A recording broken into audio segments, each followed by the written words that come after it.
Meus queridos amigos, Romanos capítulo 10, versículo 13. Muito curta a mensagem, mas a mais poderosa você pode ouvir e muito simples de ser praticada. Diz assim: porque todo aquele que invocar o nome do Senhor será salvo, não importa quem a pessoa tem sido. Se ela tem sido um mau elemento, uma pessoa perversa, uma pessoa má, ou se ela tem sido uma pessoa boa. Se ela invocar o nome do Senhor, ela será salva. E Deus quer lhe salvar, Deus quer lhe abençoar, Deus quer lhe curar. Salva não é só da eternidade, também que é a principal bênção, mas salva de uma situação constrangedora, de uma doença violenta que ameaça a sua vida, de um problema que é acabar com o seu casamento. Olha, concentra a fé e invoque o nome do Senhor para aquele mal ser desfeito. E sabe o que ocorrerá?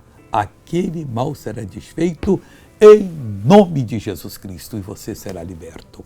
Veja essa pessoa que foi abençoada, eu já volto. Meu netinho já tinha 2 anos, ele ficou doente e os médicos disseram que ele estava morto.